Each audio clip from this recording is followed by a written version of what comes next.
अऊज़ु बिल्लाहि मिनश शैतानिर रजीम बिस्मिल्लाहिर रहमानिर रहीम मन खशियर रहमान बिल गैबि वजाअ बिक़ल्बिन मुनीब उदखुलूहा बिसलाम ज़ालिका यौमुल खुलूद लहुम मा यशाऊन फ़ीहा वलदैना मज़ीद वकम अहलकना क़ब्लहुम मिन क़र्निन हुम अशद्दु मिनहुम बतशन फनक़्क़बू फ़िल बिलाद हल मिन महीस इन्न फ़ी ज़ालिका लज़िक्रा लिमन कान लहू क़ल्बुन औ अलक़स्समअ वहुव शहीद सदक़ल्लाहुल अज़ीम। जो खुदा से बिन देखे डरता है और रुजू लाने वाला दिल लेकर आया, इसमें सलामती के साथ दाखिल हो जाओ, ये हमेशा रहने का दिन है। वहाँ वो जो चाहेंगे उनके लिए हाजिर है और हमारे यहाँ और भी बहुत कुछ है। और हमने उनसे पहले कई उम्मतें हलाक कर डाली, वो उनसे क़ुव्वत में कहीं बढ़कर थे। वो शहरों में गश्त करने लगे, क्या कहीं भागने की जगह है? जो शख्स दिल आगाह रखता है या दिल से मुतवज्जा होकर सुनता है, उसके लिए इसमें नसीहत है। तेरी रहमतों का दरिया सरकारे मदीना, तेरी रहमतों का दरिया सरेआम चल रहा है। तेरी रहमतों का दरिया, तेरी रहमतों का दरिया सरेआम चल रहा है। मुझे भीख मिल रही है नबी से, मुझे भीख मिल रही है। मेरा काम चल रहा है, मेरा काम चल रहा है। तेरी रहमतों का दरिया मेरे दिल की धड़कनों में है शरीक नाम तेरा। मेरे दिल की धड़कनों में है शरीक नाम तेरा। तेरे नाम की बदौलत मेरे आका, तेरे नाम की बदौलत मेरा नाम चल रहा है। मेरा नाम चल रहा है। तेरे नाम की बदौलत मेरा नाम चल रहा है। तेरी रहमतों का दरिया सरे अर्श नाम तेरा और सरे हश्र बात तेरे। सरे अर्श नाम तेरा, सरे हश्र बात तेरी। कहीं बात चल रही है और कहीं नाम चल रहा है। कहीं नाम चल रहा है। तेरी रहमतों का दरिया।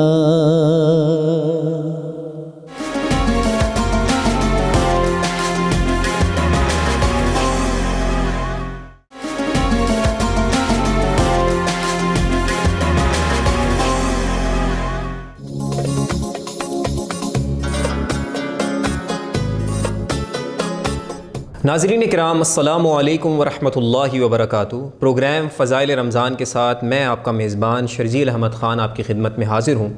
आज हमारा मौजू है तिलावत क़ुरआन के फ़ज़ाइल। नाज़रीन इकराम, कुरान करीम के बारे में ख़ुद कुरान करीम में बात मौजूद है कि अल्लाह रब्बुल इज़्ज़त ने फ़रमाया, अगर हम ये क़ुरआन पहाड़ पर नाजिल करते तो वो अल्लाह के खौफ से रेज़ा रेज़ा हो जाता।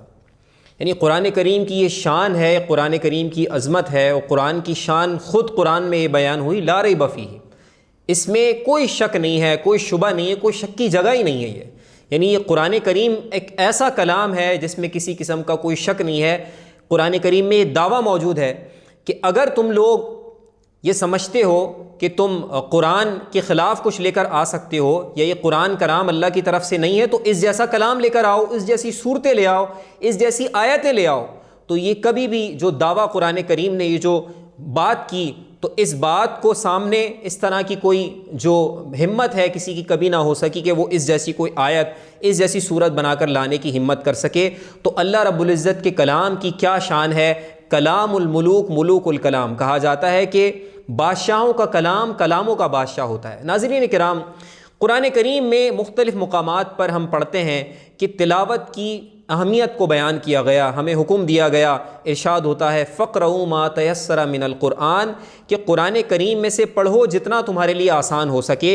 एक मुकाम पर हम पढ़ते हैं वरत्तिलिल क़ुरआन तरतीला, यानी कुरान करीम को तरतील के साथ पढ़ो। एक मुकाम पर इरशाद होता है व इज़ा क़ुरिअल क़ुरआनु फ़स्तमिऊ लहू व अनसितू लअल्लकुम तुरहमून, और जब कुरान पढ़ा जाए तो खामोशी इख्तियार करो, खामोशी इख्तियार करो, कुरान करीम को सुनो, खामोशी इख्तियार करो, उसकी तरफ सुनो, उसे गौर से सुनो, खामोशी इख्तियार करो। क्यों? इसलिए कि तुम पर रहम किया जाए। तो नाज़रीन किराम, इन आयात मुबारका से हमें इस बात का अंदाज़ा होता है कि कुरान करीम की तिलावत की इंतहाई अहमियत है।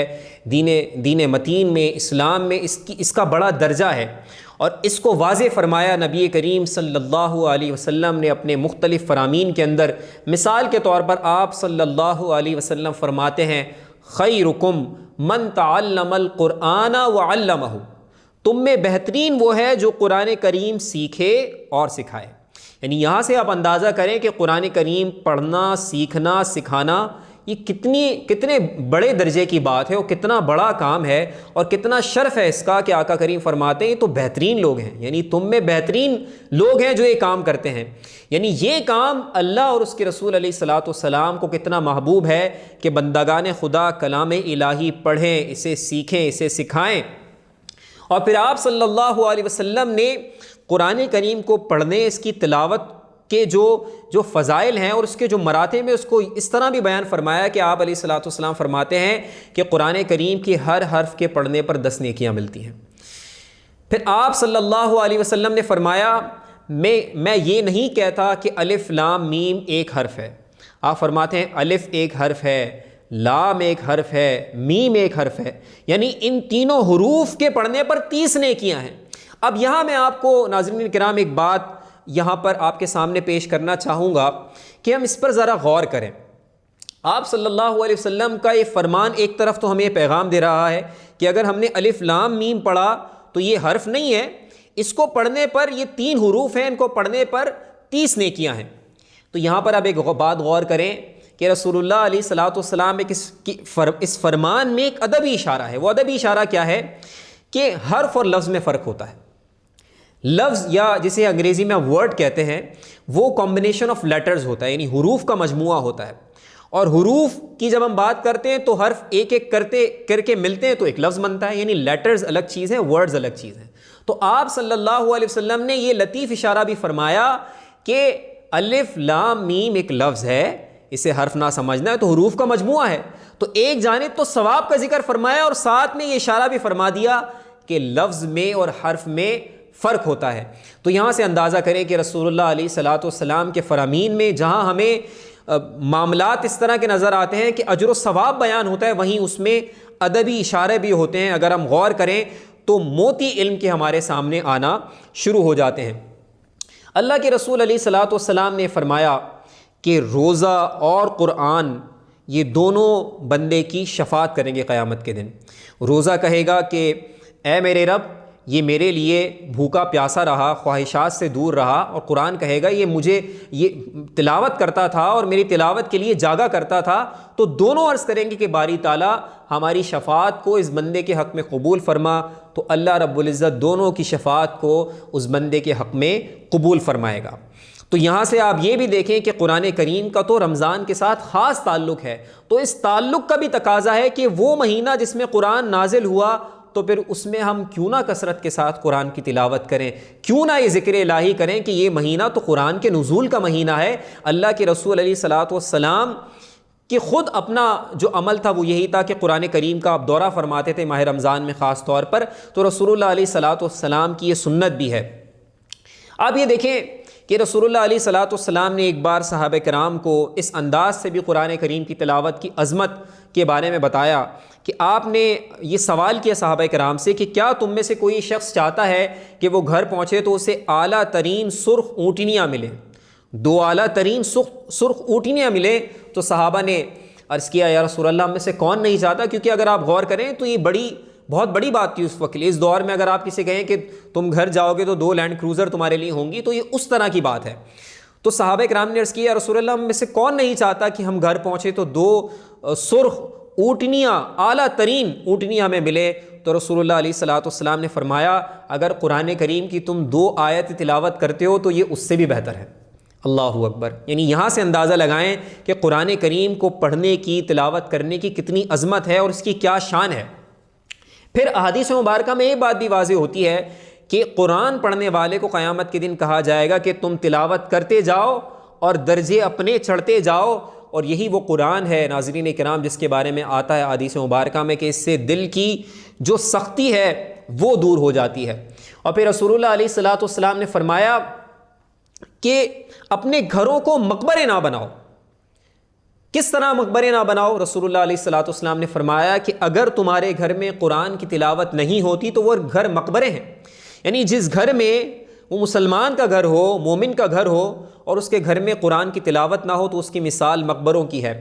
एक बार एक उस्ताद ने अपने शागिर्दों से कहा, कमरे जमात में आकर, क्लासरूम में आकर उसने कहा कि बेटा आप सब लोग कल अपने घर से ऐसी किताब लेकर आएँ, ऐसी किताबें ले आएँ कि जो आपके घर में पढ़ी नहीं जाती, ताकि हम मुस्तहिक बच्चों को डोनेट कर सकें। चुनाचे अगले दिन तुलबा अपने अपने बैग में अपने साथ किताबें लेकर आए। तो उस्ताद ने पूछा कि बेटा आप क्या किताबें लेकर आए? एक एक बच्चे से उस्ताद ने किताब का पूछा। तो उस्ताद ये देखकर हैरान हो गया कि हर बच्चे ने कुरान करीम सामने रख दिया। उस्ताद ने पूछा, बेटा मैंने तो आपसे कहा था कि आपने ऐसी किताब लेकर आनी है, घर से ऐसी किताबें लानी है जो घर में पढ़ी नहीं जाती, तो आप कुरान लेकर आए कि आप सब कुरान लेकर आए?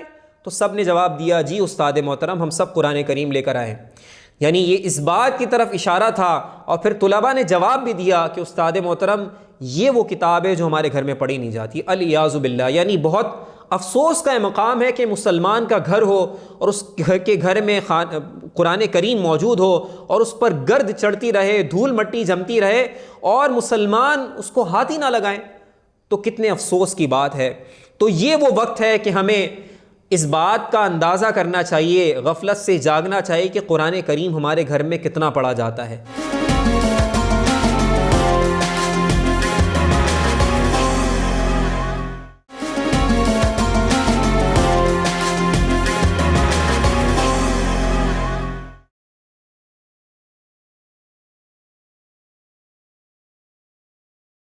अल्हम्दुलिल्लाहि रब्बिल आलमीन वस्सलातु वस्सलामु अला सय्यिदिल अंबियाइ वल मुरसलीन अम्मा बाद अऊज़ु बिल्लाहि मिनश शैतानिर रजीम बिस्मिल्लाहिर रहमानिर रहीम या अय्युहल्लज़ीना आमनु रुकऊ वस्जुदू वअबुदू रब्बकुम वफ़अलुल खैर लअल्लकुम तुफ़्लिहून सदक़ल्लाहुल अज़ीम।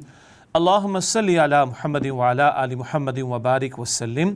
रब्बि इश्रह ली सदरी वयस्सिर ली अमरी वहलुल उक़दतम मिन लिसानी यफ़क़हू क़ौली वजअल ली वज़ीरम मिन अहली आमीन या रब्बल आलमीन।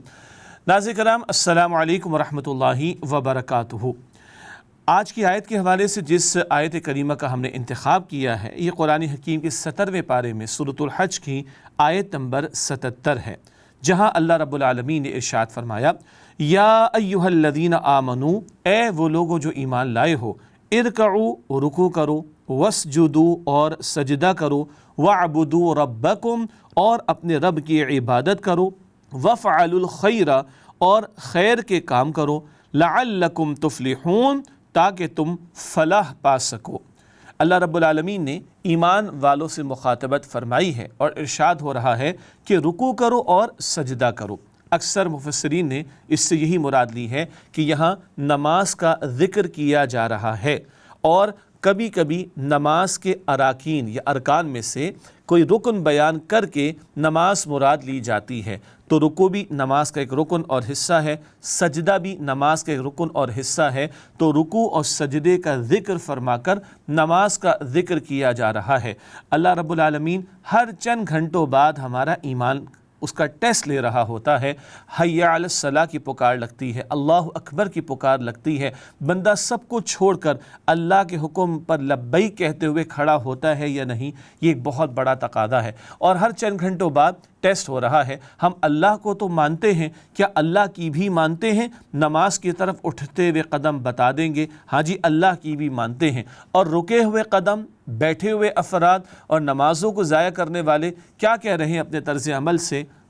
मानते नहीं है। अस्तग़फ़िरुल्लाह, अल्लाह को भी मानना है और अल्लाह सुब्हान व तआला की भी माननी है और नमाज हर चंद घंटों बाद उसका इजहार कर देती है। इसी तरह अल्लाह के रसूल अलैहिस्सलाम की जो मुबारक हदीस है तिबरानी शरीफ में, उसका हासिल भी है कि क़यामत के दिन सबसे पहला सवाल नमाज के बारे में होगा। ये दुरुस्त होगी तो बाकी मामला दुरुस्त होंगे और इस नमाज में अगर कमी कोताही का मामला तो बाकी मामला भी ख़राब हो जाएंगे। सूरह मुद्दस्सिर की आयत नंबर 42 और 43 में ज़िक्र आता है, जन्नत वाले जहन्नम वालों से सवाल करेंगे, क्या शय तुम्हें जहन्नम में ले गई? जहन्नम वालों का पहला जवाब होगा, लम नकु मिनल मुसल्लीन, हम नमाज अदा करने वाले नहीं थे। अल्लाह हमें तमाम नमाज़ों की पाबंदी करने और सारी ज़िंदगी उन्हें वक्त पर अदा करने की तौफीक अता फरमाए।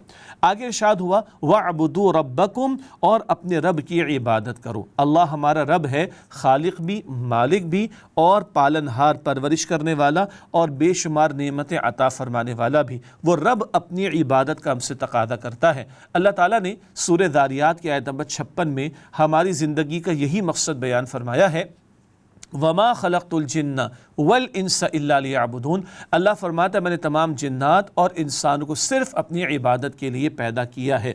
तो ज़िंदगी इबादत के लिए है। पूरी ज़िंदगी में मकसूद क्या है? हम बंदे बने, क्योंकि अल्लाह हमारा माबूद हकीकी है। एक और अहम नुक्ता, रुकू सुजूद में नमाज का जिक्र आ गया, वो बयान अलग है, और रब की इबादत करो ये बयान अलग है। मालूम हुआ कि अल्लाह ताला की इबादत का तकादा सिर्फ नमाज तक या चंद अरकान इस्लाम ज़कात रोज़ा हज तक महदूद नहीं, ये तो बड़े बड़े पिलर्स हैं, अरकान इस्लाम हैं। पूरे इस्लाम पर अमल करना है और पूरी ज़िंदगी में अल्लाह की बंदगी करनी है, क्योंकि वो 24 घंटे हमारा माबूद है, जिसमें हमारे इनफरादी मामूलात और इज्तिमाई मामलात ज़िंदगी भी शामिल हैं। आगे इरशाद हुआ, वफ़अलुल खैरा और खैर के काम करो। इससे मुराद भलाई के काम लिए गए, इससे मुराद इंसानी हमदर्दी के काम, बंदों के काम आना, बंदों के साथ भला सलूक करना, बंदों की हाजात को पूरा करने की कोशिश करना, ये सब इसमें शामिल है। और बंदों की सबसे बड़ी हाजत क्या है? उन्हें जहन्नम की आग से बचाने की फ़िक्र करना, तो उन्हें अल्लाह की तरफ बुलाना, अल्लाह के दीन से जोड़ने की कोशिश करना।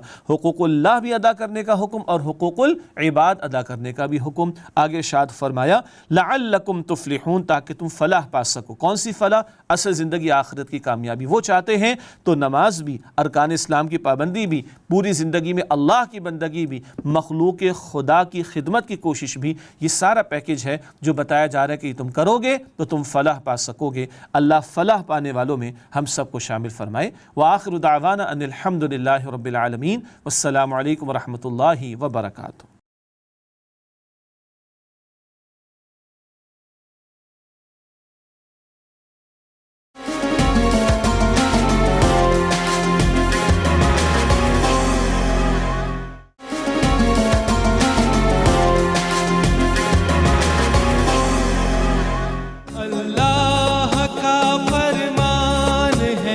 और नेकी का सामान।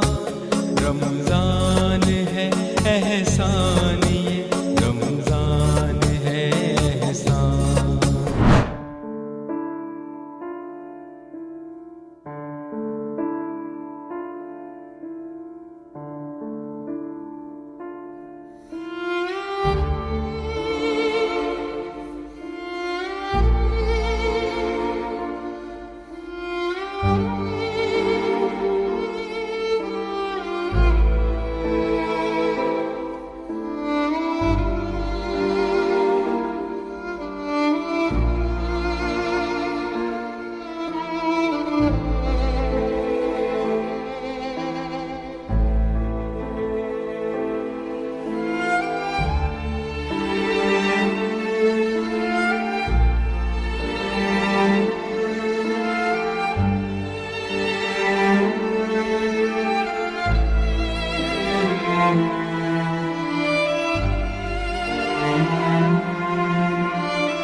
अस्सलाम वालेकुम।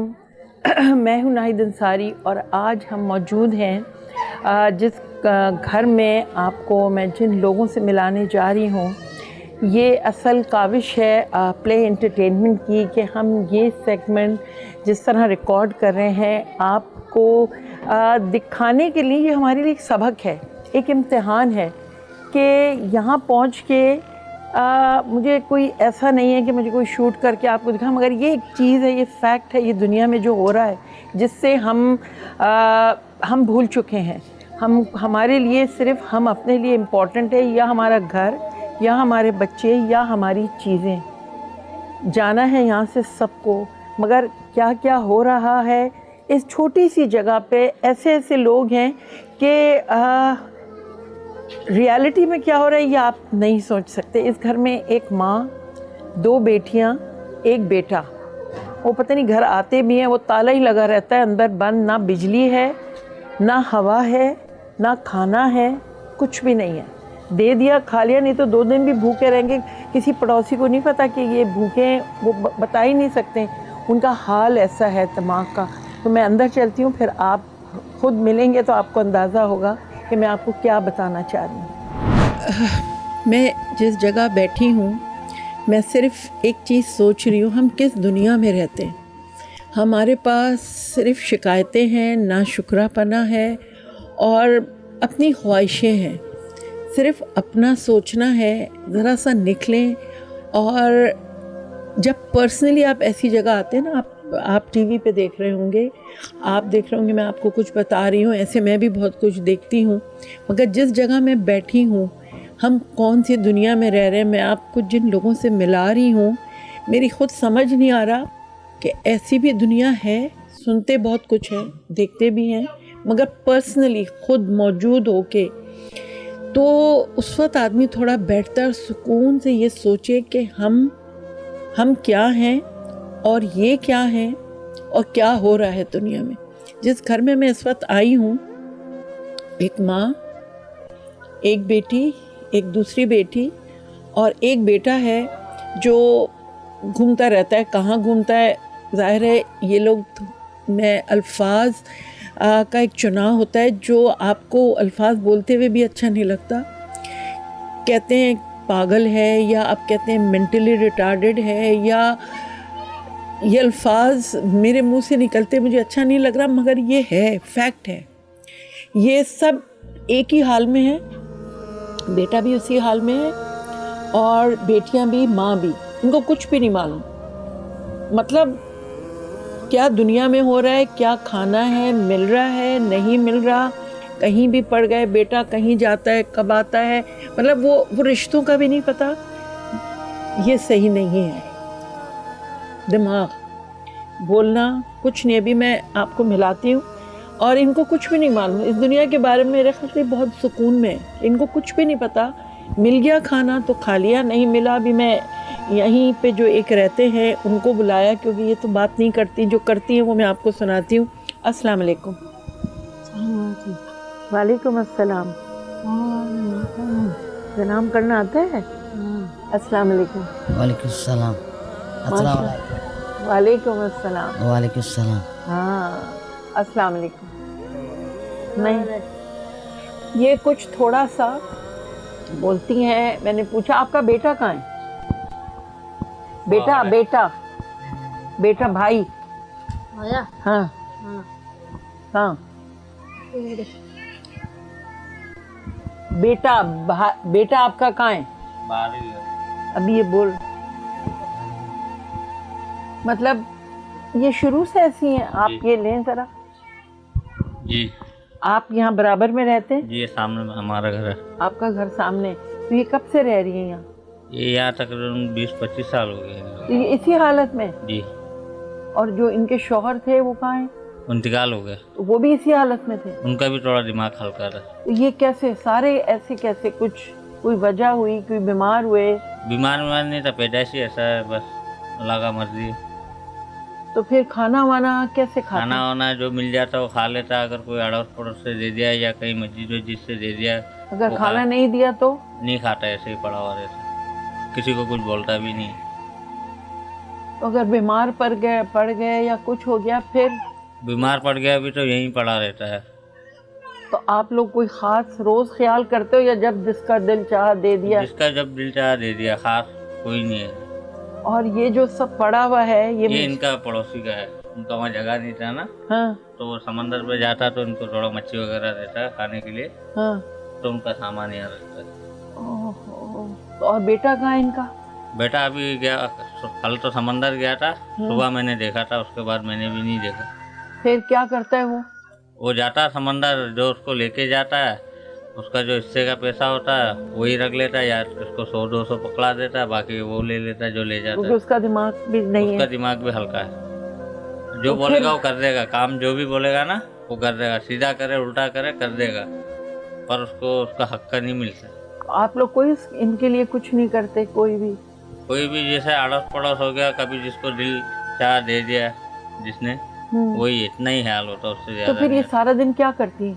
इधर ही बैठा हुआ रहता है, पड़ा हुआ देख रहा नहीं है, लाइट नहीं है, गर्मी हो धूप हो सर्दी हो उनको कोई फर्क नहीं पड़ता, ऐसे ही पड़ा हुआ रह रहा है। कोई मदद भी नहीं करता इतना कि यार कोई पंखा ला दूं, कोई सर्दी था कमली कुछ ला पता दूं। नहीं। इतना सर्दी था, ये लोग जिस तरह अभी है उसी तरह ही था। कमली ये रहा, ये एक में माँ बेटा 4 है, चारों इसी में ही सोते। हमें तो हमारी ख्वाहिशें नहीं ख़त्म होती, हमें ये भी चाहिए, तकिए भी चाहिए, कंफर्टर्स भी चाहिए, गद्दे भी चाहिए। हम कैसे सोएं? बिजली के बगैर तो हम सोच भी नहीं। ये भी दुनिया है, ये ज़िंदगी है, ये कौन सी ज़िंदगी है मुझे खुद नहीं समझ आ रहा। ये है कि हम शुक्राने करें अल्लाह के, तौबा मांगे कि थोड़ा सा निकलें, थोड़ा सा। हम क्या समझते हैं हम कुछ दे दिया तो हमारे फ़र्ज़ पूरे हो गए। कभी निकलें बच्चों को भी लेके। हमारी खाना, हमारी भूख, इनको खाना नहीं मिलता, ये ऐसी सो जाती हैं, ये मांग ही नहीं सकती, मांगेंगी किससे? वो ही नहीं। और यहाँ जितने लोग हैं उन सब की भी हालत ऐसी है कि किसको किसकी फ़िक्र है। तो मैं आपसे सिर्फ रिक्वेस्ट कर सकती हूँ, प्लीज़ आगे बढ़ें। एहसास रमज़ान जो प्ले एंटरटेनमेंट ने शुरू किया है, थोड़ा सा, ये सिर्फ एक दिन की नेकी नहीं है, ये कुछ फ़र्ज़ बनते हैं। थोड़ी सी मेहनत करें। बहुत कुछ हो रहा है दुनिया में, बहुत कुछ हो रहा है, हमारे पास एक्सक्यूज़ेस भी बहुत होते हैं, हम कैसे जाएं इतनी दूर। तो अगर हमारा दिल चाहेगा और अल्लाह ताला हमें तौफीक देगा, वो भी जब मेरा दिल चाहेगा। थोड़ा सा कोई इंसान एक ले ले अपनी जिम्मेदारी, कुछ किसी को खाना खिलाना, और ऐसों को वो भूखे ही सो जाते हैं, शायद 2-2 दिन भी भूखे रहते होंगे। नहीं मिलता, किसी को कुछ बोलता नहीं है, ऐसे ही पड़ा हुआ रहता है। प्ले एंटरटेनमेंट ने जो अपने ज़िम्मे ये एहसान रमज़ान लिया है, एहसान रमज़ान, हम एहसान किसी पे नहीं कर रहे, और हमारा फ़र्ज़ है। और अल्लाह, ये एग्ज़ामिनेशन हॉल है, और वहाँ आपका एक एग्ज़ाम है, मेरा भी है, इनका भी है, कि ये क्या कर रहे हैं, मैं क्या कर रही हूँ, आप, हम हमारे ये दिल इतने सख्त हो गए, या हम देखते हैं फिर हम आगे बढ़ जाते हैं। कोशिश करें। नंबर चल रहा है स्क्रीन पर, आप मैसेज दे सकते हैं, फ़ोन कर सकते हैं और इन्वॉल्व हों। और ये एक प्ले एंटरटेनमेंट ने एक आपको एक चीज़ दिखा दी है, और ये सिर्फ रमज़ान के लिए नहीं, ये पूरी साल, पूरी ज़िंदगी जहाँ जो मदद कर सकें। प्लीज़ स्क्रीन पर नंबर देखें, उसको फॉलो करें, मैसेज करें, जो आपका दिल चाहे, और आगे बढ़ें। और ये इनके लिए है, ये आपके लिए है। अब ये इनको कौन पका के देंगे, इनको क्या पता? पका लेता है जिस तरह भी हो। खाना पकाना आता है? हाँ, आग के पास कैसे जाती है? अम्मी जाता है इसका, ये दोनों नहीं जाता। ये जाता है। देखिए अल्लाह ताला कहीं ना कहीं अल्फाज मेरे सही हों कि मैंने एक दफ़ा कोई थे जिनकी आंखें नहीं थी, मैंने कहा आप अल्लाह ताला ने आपकी आंखें नहीं, आपको बहुत वो, कहते हैं नहीं अल्लाह बहुत कुछ उसके अलावा दिया अल्लाह ने मुझे, मैं इतने काम कर सकता हूँ। तो ये भी खाना पकाती हैं, बच्चियों को नहीं जाने देती। अब कैसे पकाती हैं ये अल्लाह जानता है, मुझे नहीं मालूम। चीज़ें पूरे घर में बिखरी पड़ी हैं, नेबर्स ने अपना सामान रखवा दिया, इनको कुछ नहीं पता है, लापरवाह। आई थिंक ये ज़्यादा सुकून में है, मगर वो सुकून हमारे लिए भी है कि हम आगे बढ़ें और इनके जो भी काम आ सके, और आप और मैं मिल के करेंगे तो आखिरत के लिए भी हमारे लिए बहुत बड़ा अजर होगा। अल्लाह का फरमान है और नेकी का सामान, रमज़ान है एहसान, ये रमज़ान है एहसान।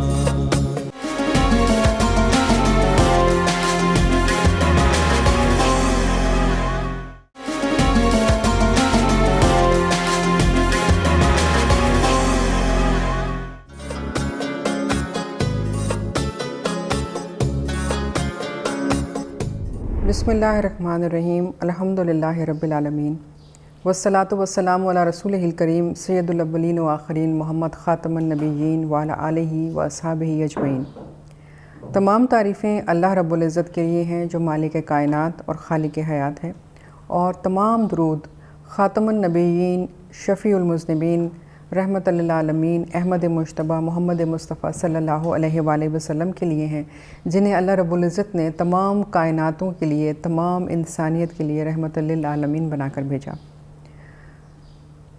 रमज़ानुल मुबारक के सिलसिले का प्रोग्राम रमज़ान और सीरत रसूल सल्लल्लाहु अलैहि वसल्लम के साथ एक बार फिर हाज़िर हैं, और आज जिस मौजू पे हम आपसे गुफ्तगू करेंगे वो है नमाज़। नमाज़ अरकान इस्लाम में से वो अहम तरीन रुकन है जिसे कोई भी बाहोश इंसान किसी भी सूरत छोड़ नहीं सकता, और ये वो इबादत है जो बंदे का अपने रब से एक राब्ता कायम करती है, और एक ऐसा डायरेक्ट राब्ता जिसमें बंदा बिल्कुल अपने रब के करीब होकर उससे गुफ्तगू करता है। और बहुत से मौक़ों पर तो ये भी कहा गया, बुज़ुर्गों ने इस तरह से भी इसको बयान किया कि गोया वो अपने रब से सरगोशी कर रहा होता है। अल्लाह रब्बुल इज़्ज़त ने इसको फ़र्ज़ करार दिया, और दिन में 5 मरतबा इसको हम अदा करते हैं, और जो फ़राइज़ हमें बताए गए हैं उन्हें पूरा करने की कोशिश करते हैं।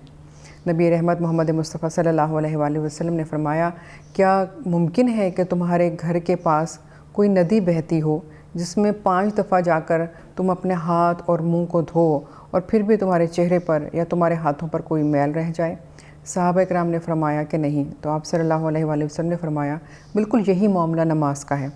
जब तुम 5 मरतबा वज़ू करके अल्लाह ताला के हुज़ूर हाज़िर होते हो और अपनी पूरी नीयत के साथ, खुलूस दिल के साथ, पूरे ईमान के साथ उसकी इबादत करते हो, ये सोच कर के अल्लाह रब्बुल इज़्ज़त तुम्हें देख रहा है, और अगर तुम ये नहीं सोचते तो बहरहाल अल्लाह तो तुम्हें देख ही रहा है, तो फिर अल्लाह ताला तुम्हारी उस इबादत को न सिर्फ ये कि कबूल फ़रमाते हैं बल्कि तुम्हारे गुनाहों की भी बख्शिश फ़रमा देते हैं। आपने फ़रमाया कि अल्लाह रब्बुल इज़्ज़त का इरशाद है कि जब मेरा बंदा दिन में 5 मरतबा नमाज अदा करता है, वक्त की पाबंदी का ख़याल रखता है, बहुत अच्छी तरह से खुशू खुजू के साथ वज़ू करके नमाज़ पढ़ता है, तो मेरे लिए ये लाजिम है कि मैं उसके गुनाहों को बख्श दूँ। गोया अल्लाह ताला ने ज़मानत दी इस बात की कि वो लोग जो वक्त की पाबंदी के साथ नमाज को अदा करते हैं, खुशू खुजू के साथ और बहुत एहतमाम के साथ वज़ू करते हैं और पूरी तैयारी के साथ अल्लाह के सामने पेश होते हैं, तो फिर अल्लाह ताला उनके गुनाहों की बख्शिश और मग़फ़िरत फरमा देते हैं। नमाज के लिए जो अरबी में जो अल्फाज इस्तेमाल हुए हैं या लफ्ज़ इस्तेमाल हुआ है वो तो सलात है। और सलात के अगर हम मानी देखें तो कहीं पे हमें इसके मानी जो है रहमत के नज़र आएंगे, यानी अल्लाह की रहमत, कहीं पर तस्बीह के हमें मानी मिलते हैं और कहीं पर इस्तग़फ़ार के भी मानी मिलते हैं।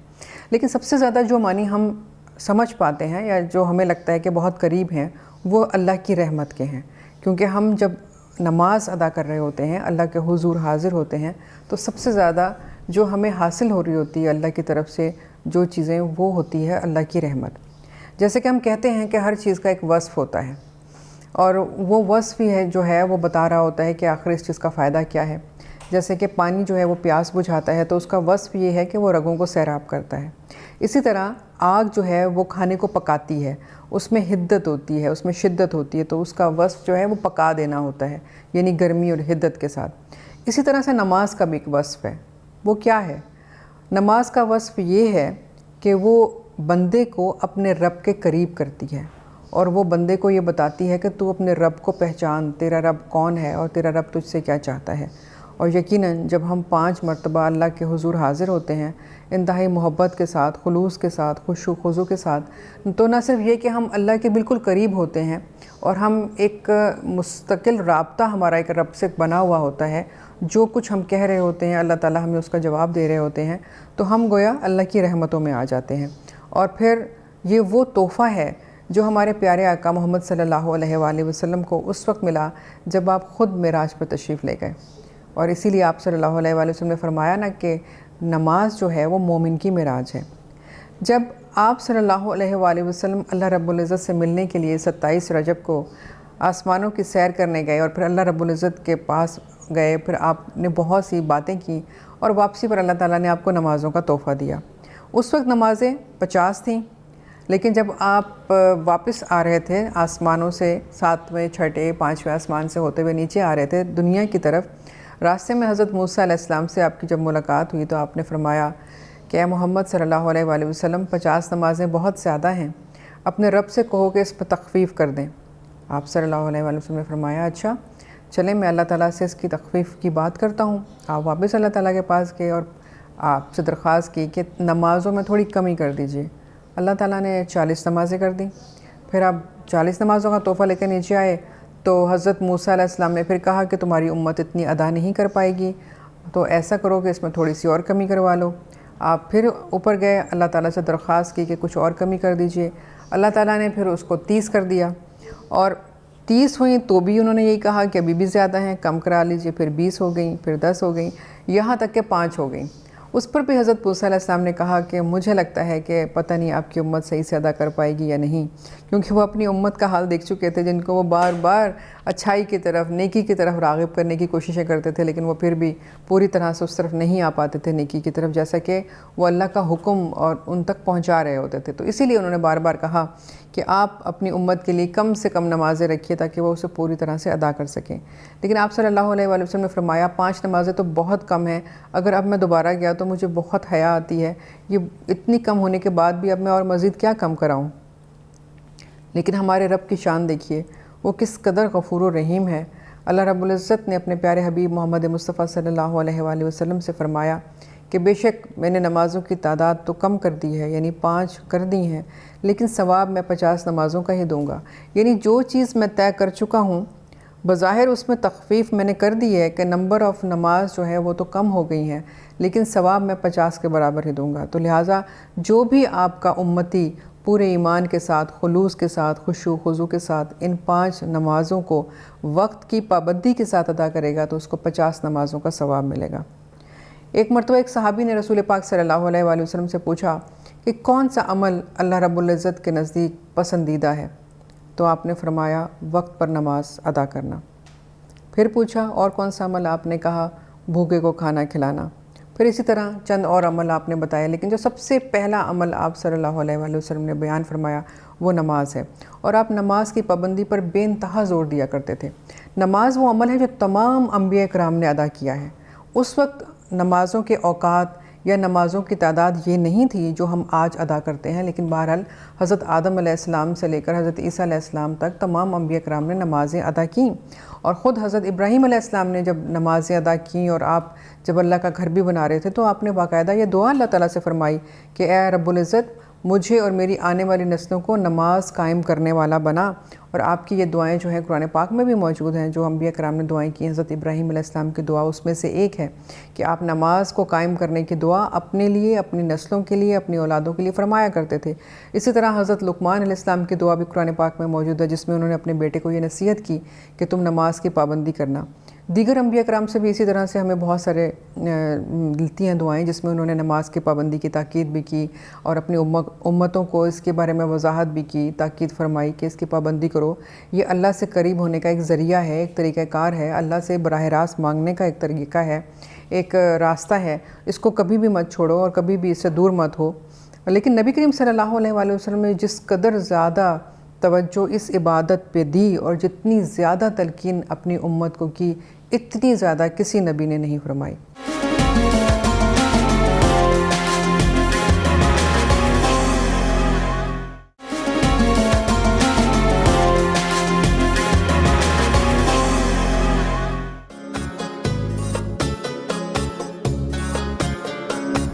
हाय अस्सलाम वालेकुम, दिस इज़ न्यूट्रिशनिस्ट टुफेरा और मैं आज भी आपके लिए लेकर आई हूँ एक बहुत ही फ़ायदेमंद सेगमेंट आपके लिए, जिसका नाम है सेहत और रमज़ान। और इस सेगमेंट में हमेशा की तरह आज मेरे साथ जो बेस्ट प्रोडक्ट है जो कि आपकी सेहत का ख्याल रखेगा वो है लिप्टन की ग्रीन टी। लिप्टन की ग्रीन टी में मैं आपको बताती हूँ कि इसमें 2 ज़बरदस्त किस्म के फ्लेवर्स मौजूद हैं, जो कि फ्रूट फ्लेवर्स हैं। एक लेमन टी तो आप पीते ही आए हैं, और उसके साथ साथ जो एक और ज़बरदस्त सा फ्लेवर इंट्रोड्यूस हुआ है वो है वाटरमेलन फ्लेवर, जो कि आप अपने बच्चों को भी बहुत शौक़ से दे सकते हैं।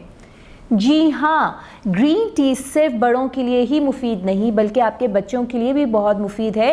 ख़ास तौर पर वो बच्चे जिनको कि वायरल इन्फेक्शंस होते हैं या कफ़ कोल्ड की बहुत ज़्यादा प्रॉब्लम रहती है, उनको आप एज अ एंटीबायोटिक ड्रिंक, एक हॉट बेवरेज के तौर पर ग्रीन टी बहुत आसानी के साथ दे सकते हैं, क्योंकि ये उनको बहुत फ़ायदा भी करेगी और साथ साथ उनको उन तमाम मसाइल से दूर भी रखेगी, जिसमें कि सीने की जकड़, खांसी, नज़ला, ज़ुकाम और एलर्जीज़ है। आपने करना क्या है कि गर्मा गर्म ग्रीन टी बना के जितनी गर्म भी बच्चे पी सकते हैं, उसमें आपने 1 चुटकी दालचीनी का पाउडर ऐड करना है और उसको बच्चों को पिलाना है। जब बच्चे इतना मज़ेदार सा फ्लेवर देखेंगे वाटरमेलन का, तो क्यों नहीं पिएंगे।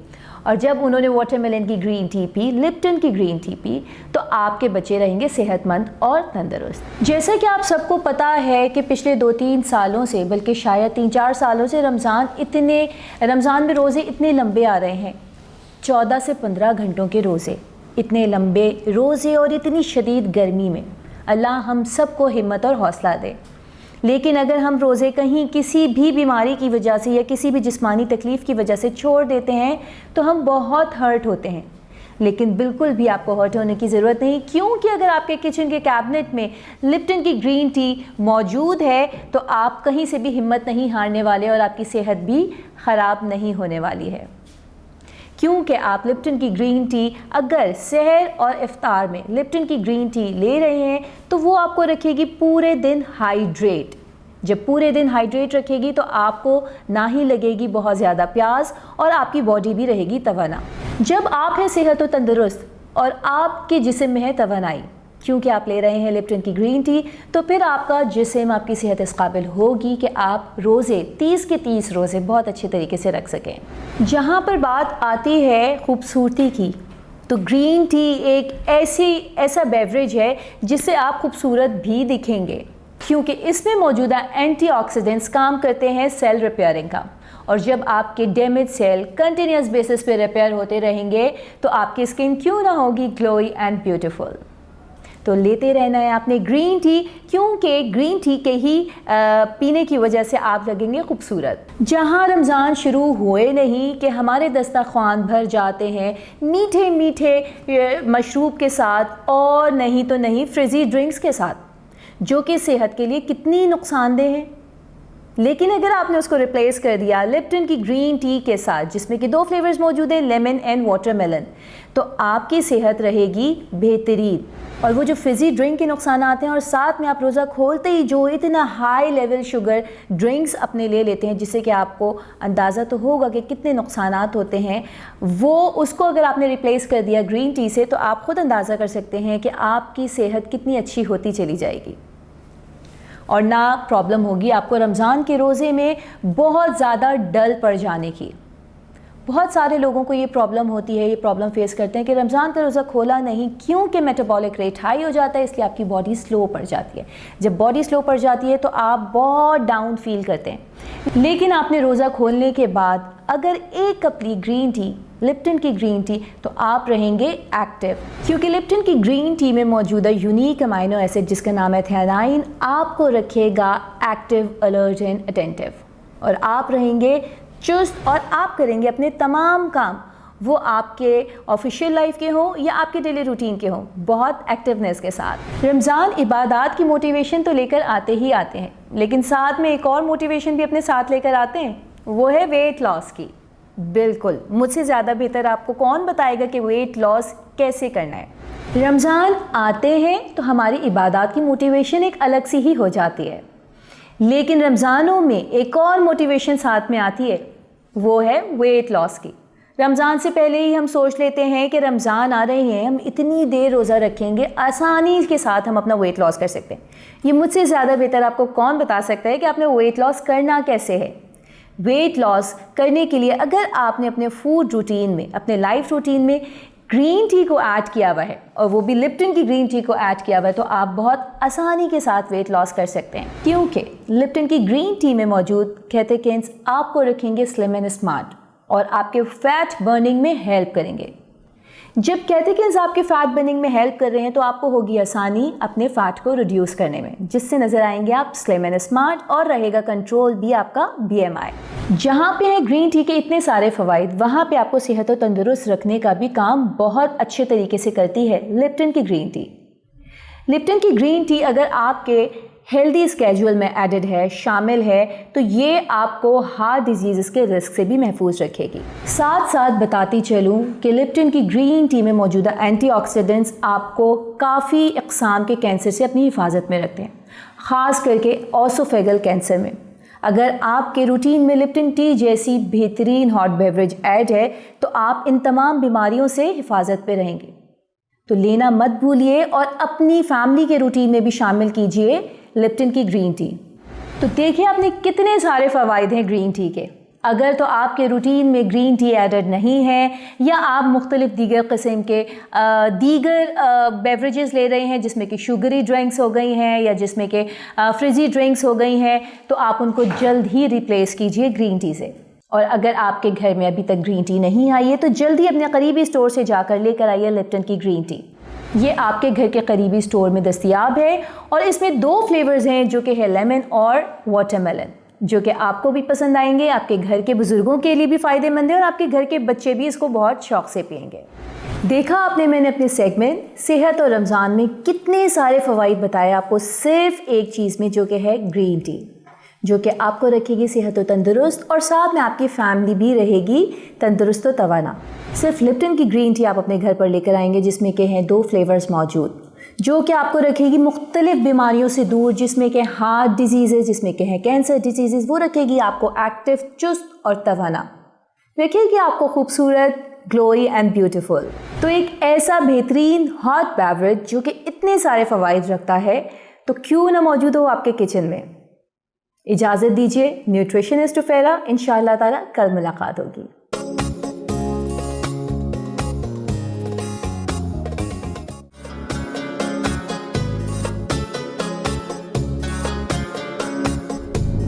अस्सलाम वालेकुम। रमज़ान सेहत के साथ सेगमेंट में मैं हूँ नेचुरोपैथ डॉक्टर बिल्कीस, और आज का हमारा मौजू है तरबूज।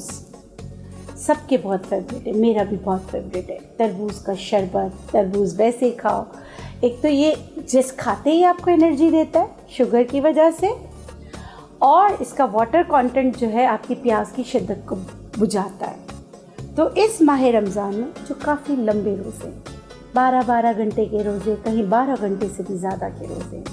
तो इस रमज़ान को सहल, यानी हमेशा मैं ये अल्फाज इस्तेमाल करती हूँ कि सहल मतलब आसान बनाने के लिए, अपने रोज़ों को आसान बनाने के लिए कुदरत से जुड़े रहिए और कुदरत ने जो आपको नेमतें दी हैं उसका इस्तेमाल कीजिए। पहले के ज़माने में ये कहा जाता था कि तरबूज जो है वो भरे पेट के साथ नहीं खाते, तरबूज जो है वो खाली नहीं खाते। हाँ, अलबत्ता मैं आपको बताऊँ, तरबूज के साथ चावल का इस्तेमाल ना करें, तरबूज के साथ बहुत सारे फल का इस्तेमाल ना करें। तो ओबियस अगर आप नहीं करेंगे, आप एक तो आपकी बचत होगी पैसों की, ऊपर से आपको फुल एनर्जी तरबूज से ही मिलेगा। तरबूज का जब भी शरबत बनाएं उसके बीज कभी भी ना फेंकें। वैसे तो तरबूज को ठंडा करके खा लिया जाए तो क्या ही बात है, लेकिन फिर भी कुछ लोग होते हैं वो जो खाना पसंद नहीं करते, तो तरबूज का शरबत सहरी में ज़रूर लें। अफ्तारी में तो आप लोग लेंगे ही लेंगे, मगर सहरी में भी अगर बजाय आप कैफ़ीन का इस्तेमाल करें, बजाय आप चाय का इस्तेमाल करें, तो उससे अच्छा नहीं कि आप तरबूज का शरबत पिएं। इससे क्या होगा, आपको पूरा दिन एनर्जी रहेगी, प्यास की शिद्दत कम होगी और आपके रोज़ा जो बहुत लंबे रोज़े हैं उसको गुजारने में आपकी मदद होगी। अब अनफॉर्चुनेटली शुगर पेशेंट तरबूज का इस्तेमाल नहीं कर सकते, लेकिन आपको बहुत सारे लोगों को पता होगा कि तरबूज के जो छिलके होते हैं उनको उबाल कर उनका सालन भी बनाया जाता है और बहुत मज़ेदार सालन बनता है। तो शुगर पेशेंट जो अगर तरबूज इस्तेमाल नहीं कर सकते, लेकिन इनके छिलकों का जो है सब्ज़ी बनाकर इस्तेमाल कर सकते, क्योंकि इसके छिलके थोड़े से सख्त होते हैं, गलने में प्रॉब्लम करते। तो पहले उनको उबाल लिया जाता है और वैसे ही प्याज, टमाटर और सारी चीज़ें डालकर जैसे दूसरी तरकारी बनाते हैं ऐसे ही इसकी तरकारी बनती है। अब इसके फ़वाइद क्या हैं, क्यों भाई हम बकरियों का खाना खाएं, कुछ लोग ये कहेंगे, क्योंकि तरबूज के छिलके तो हर जगह बकरियों के लिए ले जाते हैं या जानवरों के लिए लेके जाते हैं। भाई इसको खाने से आपके यूरिन के मसाइल, आपके पेट के मसाइल जो है हल करने में ये आपकी मदद करता है। तो आप तरबूज का शरबत, तरबूज के छिलकों का जो है सालन ज़रूर इस्तेमाल कीजिएगा। और उसके अलावा जो तरबूज जो है, पहले के ज़माने में ये कहते थे कि भाई भरे पेट नहीं खाना चाहिए, रात नहीं खाना चाहिए, दिन में नहीं खाना चाहिए, बहुत सारी चीज़ें थीं और हैं भी। हाँ, अलबत्ता तरबूज जब अंदर से बहुत ज़्यादा गला हुआ हो, सड़ा हुआ हो, वो पार्ट आप निकाल दें और वो आप इस्तेमाल ना करें। लेकिन तरबूज के ऊपर पानी नहीं पीना चाहिए, चाहे खरबूजा हो चाहे तरबूज हो, उसके ऊपर पानी ना पिएं, उसके ऊपर बहुत ज़्यादा देर से हज़म होने वाली ग़िज़ाएँ इस्तेमाल ना करें, मछली का इस्तेमाल ना करें। और अगर हल्के फुल्के ग़िज़ा आप इस्तेमाल करते हैं तो इससे आपको कोई प्रॉब्लम नहीं होती। तो आप अपने इस रमज़ान को सहल बनाने के लिए तरबूज अपने दस्तरखान की ज़िन्नत ज़रूर बनाएं। तरबूज का शरबत इस्तेमाल करें या तरबूज जो है अपने जो आप लोग फ्रूट चाट बनाते हैं उसमें इस्तेमाल करें, ताकि आपको रोज़े रखने में आसानी हो और आपके रोज़े जो हैं वो आसानी से गुजरें और आपको जो एक प्यास की शिद्दत है वो जो जिनको लगती है, जिनकी एनर्जी लेवल कम हो जाता है, तो उनके लिए बहुत अच्छा है कि वो इस रमज़ान में तरबूज का इस्तेमाल करें। इसके साथ मुझे दीजिए इजाज़त, इंशाल्लाह कल मिलेंगे एक नए टॉपिक के साथ।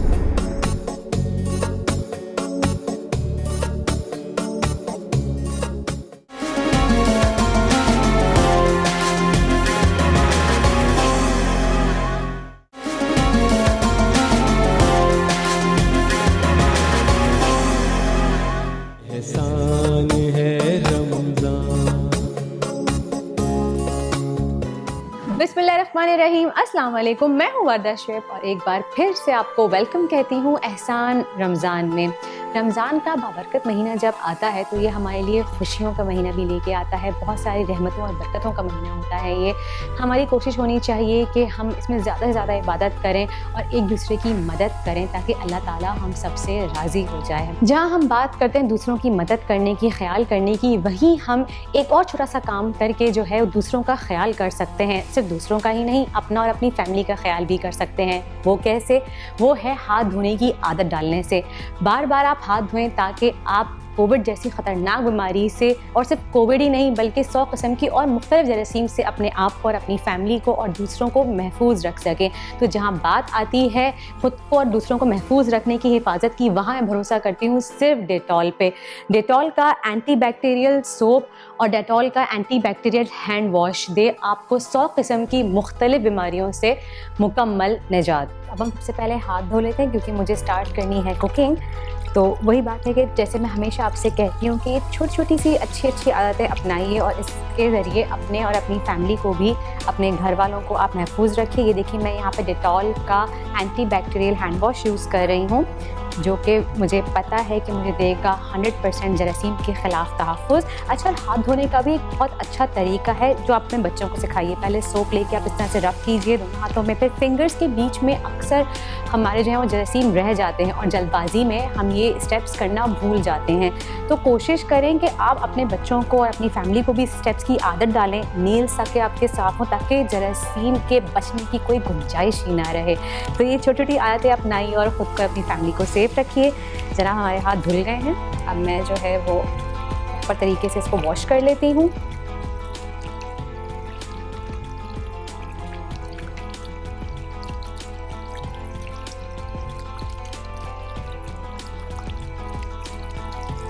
और ये देखिए जनाब, तो अब हमारे हाथ तो हो गए 100% जरासीम से पाक, लेकिन क्या आप श्योर हैं कि बाद में भी आपके हाथ 100% जो है वो जरासीम से पाक रहेंगे?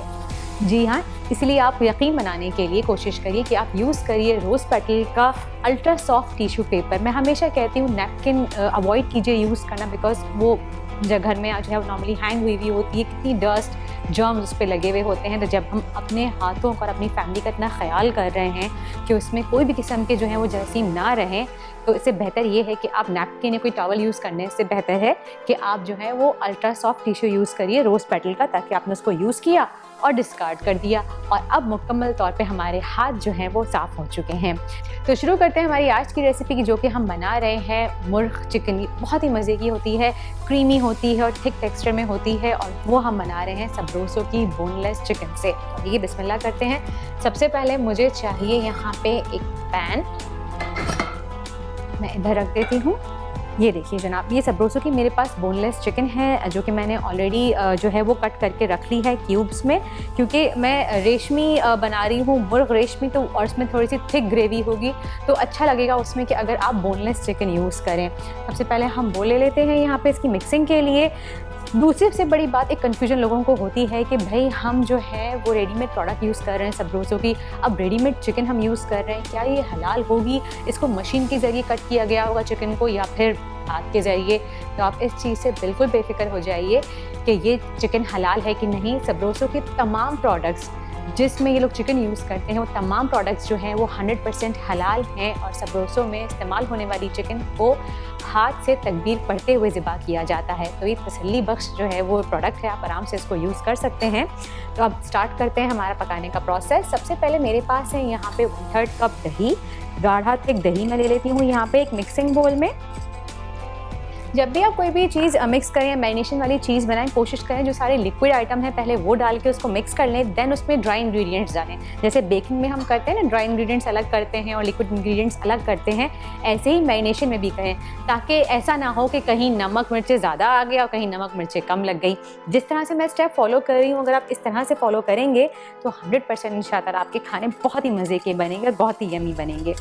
अच्छा जी, अब मैंने इसमें डाला है लहसुन अदरक का paste 1 table spoon, lemon juice जाएगा इसमें 1 टेबल स्पून। अच्छा जी, अब मैंने आपसे कहा कि ये बन रही है मुर्ग रेशमी, तो ऐसा कैसे हो सकता है कि इसमें थिक और क्रीमी टेक्सचर ना आए? तो क्रीमी टेक्सचर देने के लिए मैं यूज़ करूँगी यहाँ पे ऑलपर्स की डेयरी क्रीम। ऑलपर्स की डेयरी क्रीम जाएगी यहाँ पे तकरीबन 3 to 4 टेबल स्पून। इसको हम कट कर लेते हैं, अंदाजे से हम ले लेते हैं यहाँ पे। तो अंदाजे से हम यहाँ पे डाल देते हैं 3 to 4 टेबल स्पून ऑलपर्स की क्रीम, जो कि देगी हमारी मुर्ग रेशमी को एक रेशमी टेक्सचर। सही जनाब, इसको आप कर लें मिक्स। ये देखिए, जो लिक्विड इंग्रेडिएंट्स थे मेरे वो मैंने डाल के उसको अच्छी तरीके से विस्क कर लिया, ताकि अच्छी सी चीज़ें जो हैं, जितने भी इंग्रेडिएंट्स हमने डाले हैं इसमें वो अच्छे से वेल कंबाइन हो जाएँ।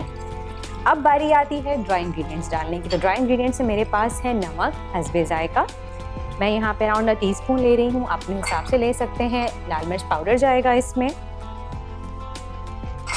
हल्दी पाउडर 1/2 टीस्पून, धनिया पाउडर 1 टीस्पून, और इन तमाम मसालों को हम मिला के मिक्स करके अच्छी तरीके से, इसके बाद इसमें हम चिकन ऐड करेंगे। चिकन को मैंने अच्छी तरीके से धो के पहले ही जो है वो रख लिया है। सबरोसो के तमाम प्रोडक्ट्स जो होते हैं वो फ्रोज़न होते हैं ऑफ कोर्स, तो आप सबसे पहले क्या करें, उसको डिफ्रॉस्ट कर लीजिए या फिर आप बाहर रख के उसको थॉ कर लीजिए, देन फिर उसको यूज़ करिए। या फिर सबरोसो के पैकेट के पीछे प्रॉपर इंस्ट्रक्शंस गिवन होती हैं, आप वो फॉलो करके भी आप उसको यूज़ कर सकते हैं। देखिए जी, मिक्सिंग प्रॉपर तरीके से हो गई है। अब मैं इसमें चिकन ऐड कर रही हूँ। 1/2 किलो चिकन है मेरे पास सबरोसो की बोनलेस, वो यूज़ कर रही हूँ। अब इसको हम अच्छी तरीके से मिक्स कर लेंगे।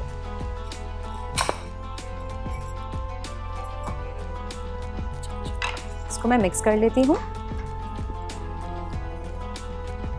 और इसको हम मैरिनेशन के लिए रख देंगे अराउंड 30 मिनट्स टू 45 मिनट्स, ताकि जो भी हमने मसाले यूज़ किए हैं वो अच्छे से चिकन में अब्जॉर्ब हो जाएं और एक बहुत अच्छा सा फ्लेवर हमें मिल जाए। हमारे पास टाइम की कमी होती है तो हम इतना ज़्यादा ड्यूरेशन नहीं देते, मगर आप घर में ज़रूर उसको मैरिनेट करिएगा। चलें जनाब, ये देखें कितनी थिक और क्रीमी टेक्सचर अभी से आ रहा है। सही है जी, ये तो हो गया। इसको हम एक साइड पे रख देते हैं। अब बारी आती है इसके मसाले की, यानी कि ग्रेवी की तैयारी की। सबसे पहले आप एक पैन ले लीजिए, हम स्टोव ऑन कर लेते हैं।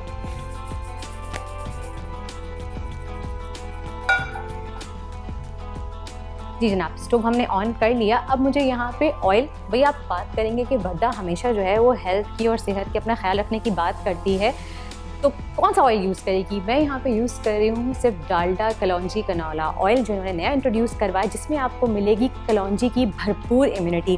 भाई हम कोशिश करते हैं रोज़मर्रा के जो हम खाने खाएं वो हम जो है वो इम्यूनिटी से भरपूर खाने खाएं, सेहतमंद होने चाहिए हमारे लिए।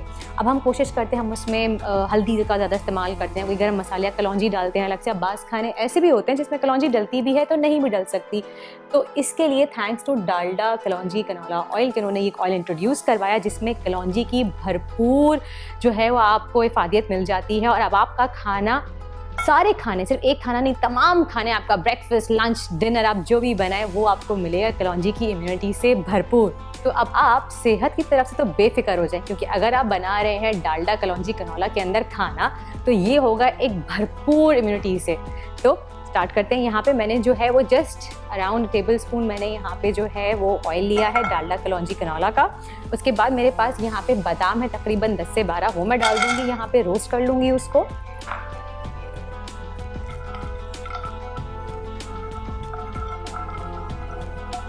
ये देखिए, थोड़े से मैं बादाम को रोस्ट कर लूँगी इस तरह से। और उसके बाद मेरे पास है यहाँ पे 1 अदद स्लाइस्ड प्याज, वो मैं डाल दूँगी। और इसको भी हम बिल्कुल हल्का सा ट्रांसलूसेंट कर लेंगे।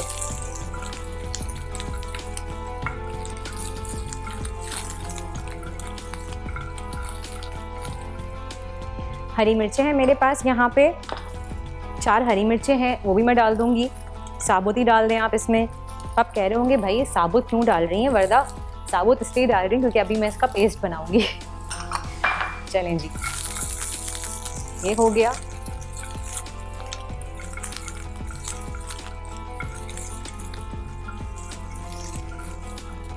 थोड़ा सा बस हमने इसको जो है वो सौते करना है, बहुत ज़्यादा पकाना नहीं है, ब्राउन नहीं करना।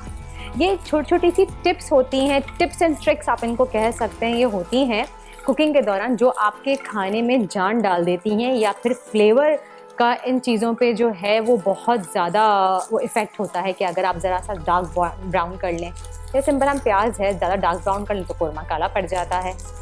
ये देखिए जनाब, प्याज जो है वो ट्रांसलूसेंट हो गई है। ट्रांसलूसेंट मीन यानी कि आपने प्याज को हल्का माइल्ड पिंकिश सा करना है। सही है जनाब, ये हो गई है यहाँ पे। अब मैं यहाँ पे ब्लेंडर ले लेती हूँ। इसमें मैं स्टोव बंद करके तमाम चीज़ें जो हमने सौते करी हैं वो मैं डाल दूँगी। सही है,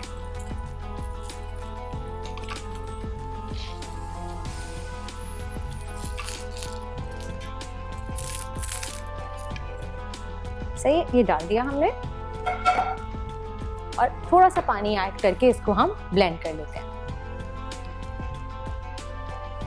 इसको मैं यहाँ ले आती हूँ और थोड़ा सा पानी ऐड करते हैं इसमें।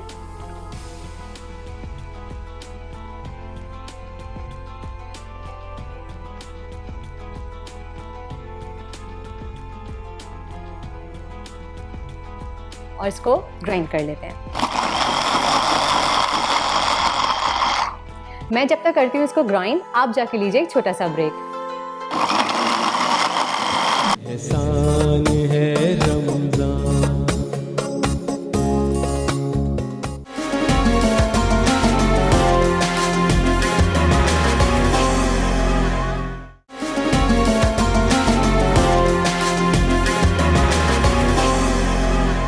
एहसान है Ramzan. Welcome back after the break. आप देख रहे हैं एहसान रमज़ान, और एहसान रमज़ान में हम मना रहे हैं मुर्ग रेशमी। ब्रेक पे जाने से पहले मैं ग्राइंड कर रही थी बादाम, प्याज और हरी मिर्चों को। हल्का सा मैंने सौते कर लिया था और आपको दिखाना चाहूँगी। ये देखिए एक थिक सा जो है वो मैंने पेस्ट बना लिया है, बिल्कुल पतला नहीं किया है इसको, थिक सा एक पेस्ट बनाया है। अब हम एक पैन ले लेते हैं, आप पतीली ले लीजिए, उसको हम पहले स्टोव ऑन करके गर्म पे लगा देते हैं। ऑलराइट, हो गया। अगेन मैं यहाँ पे Dalda Kalonji canola oil use करूँगी। मैं पहले ही बता चुकी हूँ आपको कि डालडा कलौंजी कनौला ऑयल जो है वो इम्यूनिटी से भरपूर है, और मैं चाहती हूँ कि मैं सेहत बनाऊँ और अपनी फैमिली की सेहत का ख्याल रखूँ और इम्यूनिटी बढ़ाऊँ सबकी, हर खाने में, चाहे वो सहर हो या इफ्तार हो या फिर आपका कोई स्नैक ही क्यों ना हो। तो मैं यहाँ पे यूज़ करूँगी around half a cup Dalda Kalonji canola oil.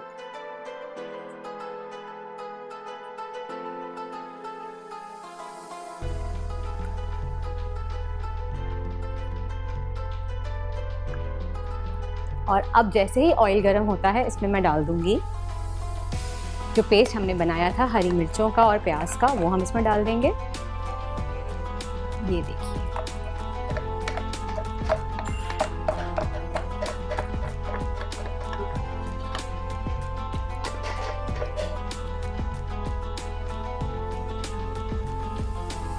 Chicken भी ले लेते हैं हम। ये देखिए चिकन भी मीनवेल हमारी अच्छी खासी जो है वो मैरिनेट तो हो ही गई है ऑलमोस्ट। अच्छा जी, ये देखिए मैंने जो मसाला डाल दिया था वो स्टार्ट गर्म हो गया है, पूरा प्रॉपर उसकी भुनाई शुरू हो गई है। अब साथ में मैं चिकन भी ऐड कर दूंगी जो हमने मैरिनेट करके रखी थी। ये चली गई इसमें, और इसको मैं थोड़ा सा पानी डाल के इसके अंदर थोड़ा सा इसकी ग्रेवी और मसाला के तमाम चीज़ें ही आ जाए एक साथ। ये मैं ले एक साथ ही। मुर्ग रेशमी बहुत ही आसान और जल्दी बनने वाली रेसिपी है। मैं भी कोशिश करती हूँ कि रमज़ानों में आपको ऐसी रेसिपीज़ बनाना सिखाऊं जो आप इफ्तार में या सहरी के टाइम पे बहुत आसानी से बना सकें और कम से कम वक्त आप जो है वो गर्मी में गुजारें, यानी कि किचन में गुजारें। अच्छा जी, देखिए चिकन जो है वो जैसे ही मेरी थोड़ी सी भुनेगी, मैं यहाँ पे इसमें 1 से 1.5 कप पानी ऐड करके इसको ढक के पकने के लिए छोड़ दूँगी जब तक हम मीनवेल चिकन की भुनाई करेंगे यहाँ पे, क्योंकि चिकन कच्ची है, हमने सिर्फ मैरिनेशन की है। अभी चिकन भी अपना पानी रिलीज़ करेगी और भुनाई करने से फ़ायदा ये हुआ कि चिकन की जो स्मेल है वो ख़त्म हो जाएगी। ये देखिए चिकन जो है वो कलर चेंज कर चुकी है अपना, चिकन का कलर वाइट हो गया है। अब मैं यहाँ पे पानी ऐड करूँगी अराउंड 1.5 कप। मैं इसी बोल में डाल रही हूँ क्योंकि जो मेरी मैरिनेशन थी दही की वो बोल में ही रह गई थी थोड़ी सी, तो मैं चाहती हूँ कि तमाम मेरे मसाले और जो मेरी मैरिनेशन है वो अच्छी तरीके से मिक्स हो गए चिकन में चले जाएँ। और मैंने ये देखिए पानी मैंने इसमें ऐड कर दिया है। सही है जनाब, पानी ऐड कर दिया, इसको हम अच्छा सा एक मिक्स देंगे। अब जैसे ही इसमें बॉईल आएगा हम इसको स्लो फ्लेम पे पकने के लिए छोड़ देंगे। मैं आपको एक बार फिर बता दूं, बहुत आसान है बनाना। सबसे पहले इसके 2 स्टेप्स हैं, बेसिकली आपने ये याद रखना है। 2 स्टेप्स में सबसे पहले आपने चिकन को मैरिनेट करना है, नमक, मिर्च, हल्दी, धनिया और ये सब चीज़ें डाल के, दही हमने ऑल पर्पस की क्रीम यूज़ करी है इसमें, ये सब चीज़ें डाल के आप चिकन को मैरिनेट कर लीजिए इस तरीके से 30 मिनट्स के लिए। एंड देन फिर सेकंड पार्ट जो इसका है, आपने एक पैन में जैसे टेबलस्पून ऑयल डालना है, 10 से 12 बादाम लेने हैं, 1 स्लाइस्ड अनियन ले ली है, 4 हरी मिर्चें ले लीजिए आप हस्बे जायका। मैंने बुलेट ग्रीन चिलीज़ यूज़ करी थी क्योंकि उसमें तेज़ी इतनी नहीं होती है, खुशबू बहुत अच्छी आती है उसकी। उसको मैंने हल्का सा सौते करा, फिर पानी डाल के हमने उसको ग्राइंड करके एक थिक पेस्ट बना लिया। फिर हमने डालडा कलौंजी कनौला ऑयल गरम करा और उसके बाद हमने उसमें वो पेस्ट डालने के बाद चिकन डाल के भून ली। एंड देन अब हमने उसमें 1 से 1.5 कप जो है वो पानी डाला है और ये देखिए बॉईल आ गया है पानी के अंदर। जो हमने पानी डाला था चिकन में उसमें बॉईल आ गया है। अब मैं यहाँ पे कर रही हूँ फ्लेम को स्लो और इसको मैं कवर कर दूँगी और इतना पकाऊंगी इसको कि थोड़ी सी हमारी ग्रेवी जो है वो गाढ़ी हो जाए, क्योंकि हम मुर्ग रेशमी बना रहे हैं तो ये गाढ़ी सी बनेगी हांडी टाइप की। और क्या कहते हैं, उसके बाद फिर हम जाएंगे अपनी सेकंड रेसिपी की तरफ। और अगर आपको स्वेटिंग हो रही है किचन में मेरी तरह, तो आप भी जो है वो यूज़ करिए रोज़ पेटल के अल्ट्रा सॉफ्ट टिश्यूज़, क्योंकि ये आपकी स्किन पे भी बहुत सॉफ्ट होते हैं। सही जनाब, जहाँ पे हम बना चुके हैं मुर्ग रेशमी और आप देख सकते हैं वो दम पे रखी हुई है ताकि हम मज़े से उसको इफ्तार में जो है वो एंजॉय करें। और साथ ही आज हम बना रहे हैं पाइनएप्पल खीर। बहुत ही डिफरेंट होती है, यूनिक होती है। अगर आप चाहते हैं कि आप नॉर्मल खीर खा खा के बोर हो गए हैं और अपनी फैमिली में किसी को इम्प्रेस करना चाहते हैं, तो आप पाइनएप्पल खीर ट्राई कर सकते हैं। बहुत आसान है बनाना, लेकिन इसकी एक दो टेक्निक्स हैं वो ज़रूर नोट डाउन कर लीजिएगा, वरना जब आप बनाने खुद से खड़े होंगे और अगर खीर फट गई फिर आप कहेंगे वर्दा ने पहले बताया नहीं। तो इसलिए देखते रहिएगा, तमाम स्टेप्स आप फिर फॉलो कीजिएगा। अच्छा जी, यहाँ पे मेरे पास है हाफ अ कप राइस, उसको मैंने 4 से 6 घंटे के लिए भिगो के रख दिया है। इसका मैं पानी स्ट्रेन आउट कर रही हूँ और उसके बाद इसको हम ग्राइंड करेंगे। लेकिन उससे पहले हम क्या करेंगे, हम करेंगे स्टोव को ऑन और हम जो है ये खीर बना रहे हैं तो हम जो है वो मिल्क डाल के इसमें गर्म करने के लिए रख देंगे। स्टोव हमने ऑन कर लिया। अब खीर बनाने के लिए हम कौन सा मिल्क यूज़ करेंगे, हम यूज़ करेंगे ऑलपर्स का मिल्क। मेरे पास यहाँ पे ऑलपर्स का 1 लीटर का पैक है। मैं ऑलपर्स इसलिए प्रेफर करती हूँ क्योंकि यूजुअली लोग खुले दूध से भी बनाते हैं, लेकिन एक तो खुले दूध को कहते हैं कि उसमें जरासीम भी बहुत होते हैं और वो क्रीमी और रिच फ्लेवर नहीं आता किसी भी डिज़र्ट का जो ऑलपर्स के मिल्क से आता है, क्योंकि तो ये गाढ़ा है और ये आपकी डिज़र्ट को एक क्रीमी टेक्सचर भी देता है। अच्छा जी, हम यहाँ पे ऑलपर्स का 1 लीटर का पैक खोल लेते हैं और ये पूरा पैक मैं पतीली में डाल दूँगी।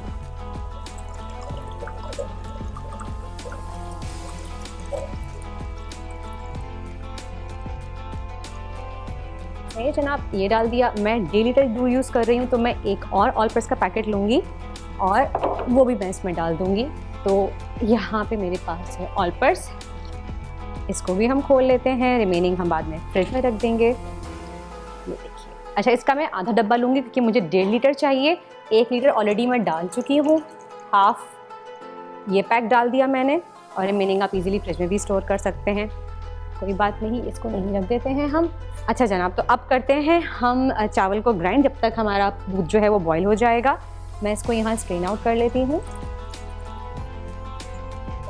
और ये चावल मैंने इसमें डाल दिए।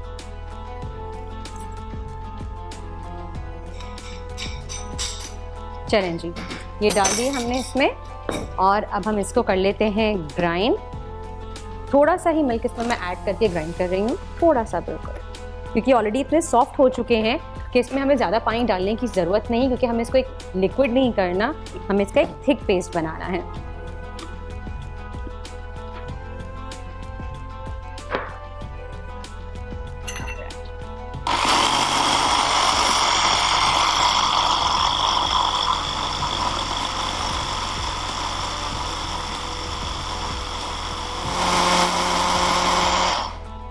जी जनाब, तो देखा आपने कि कितनी इजीली ग्राइंड हो गए। बिल्कुल ज़रा सा से मैंने ऑलपर्स का मिल्क डाला है क्योंकि ऑलरेडी इसको हमने भिगोया हुआ था काफ़ी देर से, 4 से 6 घंटे से, तो बहुत आसानी से ये जो है वो ग्राइंड हो गए हैं। और अब जैसे ही दूध में बॉयल आता है, इसमें हम ये चावल ग्राइंड किए हुए डाल देंगे और मीनवाइल हम क्या करते हैं, इसमें हम डाल देते हैं कंडेंस मिल्क। ये हस्बे जायका है, मैं यहाँ पे जो है वो almost half a cup use कर रही हूँ। आप मिठास अपने हिसाब से एडजस्ट कर सकते हैं। अगर आपको फीकी लगता है तो आप जो है वो 1 कप तक कंडेंस मिल्क जो है वो इसमें ऐड कर सकते हैं। तो ये जनाब, ये डाल दिया हमने और अब हम वेट कर रहे हैं कि दूध में आ जाए अच्छा सा बॉयल। लेकिन उससे पहले हमें एक और चीज़ करनी है, हमें जो है वो पाइनएप्पल को सौते करना है पैन में, ताकि पाइनएप्पल का जो पानी है, जो उसका जूस होता है, जो उसमें मॉइस्टपन होता है, वो ख़त्म हो जाए। हम ये वाला स्टोव भी ऑन कर लेते हैं। हम देखते हैं चिकन हमारी कहाँ तक पहुँची है। चिकन को हमारा थोड़ा सा टाइम है अभी, तो हम ये वाला फ्लेम ऑन कर लेते हैं और इस पतीली को शिफ्ट कर देते हैं यहाँ पे और मैं यहाँ से पैन ले लेती हूँ। ये मेरे पास यहाँ पे पाइनएप्पल का एक टिन है, जो चंक्स हैं उसके वो हैं, वो मैं इसमें डाल दूँगी। पैन में कुछ नहीं डाला, बिल्कुल पैन ड्राई है, कोई ऑयल नहीं किया, कुछ नहीं किया, कोई ग्रीस नहीं किया और इसको हम सौते कर लें, क्योंकि आप देख सकते हैं कि जो इसमें जूस है पाइनएप्पल का, हमें उसको ड्राई करना है। वो क्यों करना है, क्योंकि इसमें थोड़ी सी खटास होती है। अगर हम डायरेक्टली खीर में डाल देंगे तो उससे दूध फट सकता है। तो हमें बचाने के लिए कि दूध हमारा ना फटे, हम इसको पहले थोड़ा सा सौते कर लेंगे ताकि इसकी नमी पूरी ड्राई हो जाए, और फिर हम इसको ग्राइंड करके डाल देंगे खीर में जब खीर ठंडी हो जाएगी। ये दो बेसिकली टिप एंड ट्रिक्स हैं पाइनएप्पल खीर बनाने की, जो मैं आपसे स्टार्ट में कह रही थी कि इस चीज़ का ख़ास ख्याल रखिएगा। ये देखें पानी खुश्क हो रहा है इसका।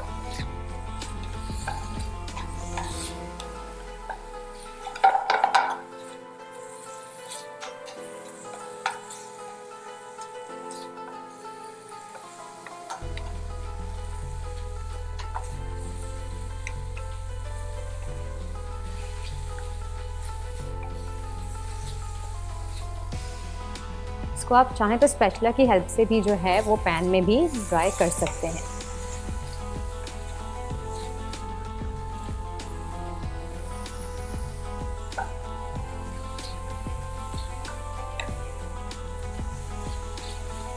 जब तक पाइनएप्पल का पानी खुश्क हो रहा है, हम चिकन को देख लेते हैं। ओके जी, चिकन में जो है वो ऑलमोस्ट पानी ड्राई हो चुका है। तो मेरे पास यहाँ पे है गरम मसाला पाउडर हाफ टी स्पून, वो मैं मुर्ग रेशमी में ऐड कर रही हूँ।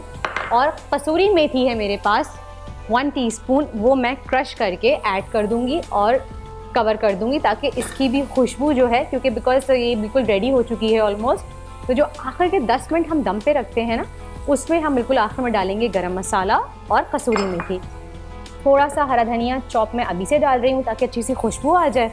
अब थोड़ा सा हम गार्निशिंग के वक्त भी डाल देंगे और इसको लेड लगा के फ्लेम को बिल्कुल स्लो कर दिया है हमने। अच्छा जी जनाब, पाइनएप्पल भी जो हैं वो हमारे रेडी हो चुके हैं। आप देख सकते हैं पहले जब हमने इसको सौते करने के लिए डाला था तो उसमें कितना पानी आ रहा था, अब देखिए बिल्कुल ड्राई हो चुके हैं।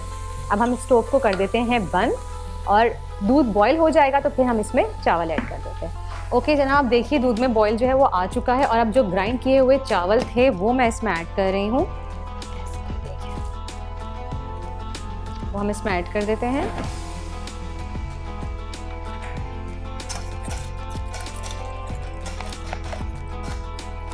बिल्कुल आप देख सकते हैं मैंने बिल्कुल बारीक चावल पीसे हैं ताकि जितने बारीक होंगे उतनी जल्दी जो है, जितने भीगे हुए होंगे चावल और बारीक पिसे हुए होंगे ना, वो उतनी ही जल्दी जो है वो फूल भी जाएंगे, नरम भी पड़ जाएंगे और अच्छे से आपकी खीर जो है वो जल्दी तैयार भी हो जाएगी।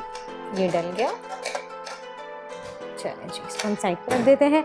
अच्छा जी, पाइनएप्पल भी जो है वो हमारे ड्राई हो चुके हैं, आप देखें बिल्कुल खुश्क हो गए हैं। तो अब इसको हम ग्राइंड कर लेते हैं और दूध को इधर शिफ्ट कर देते हैं ताकि जल्दी से हमारी खीर जो है वो तैयार हो जाए। जी हमने दूध में चावल, कंडेंस मिल्क दोनों डाल दिए हैं। अब हम इसको वेट करेंगे दोबारा से हल्की आंच पे बॉईल होने के लिए। मीनवाइल मैं एक छोटा सा ये ले लेती हूँ ग्राइंडर और इसमें हम डाल के पाइनएप्पल को भी जो है वो ग्राइंड कर लेंगे। ये पाइनएप्पल्स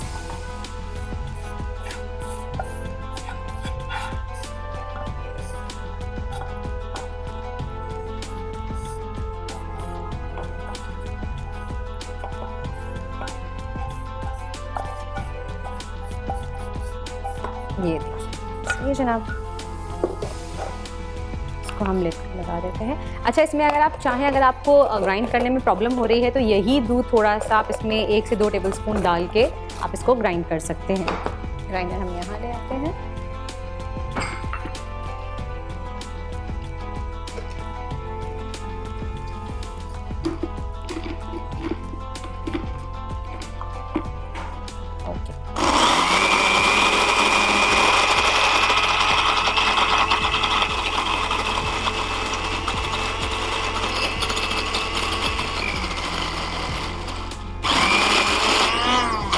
ये देखिए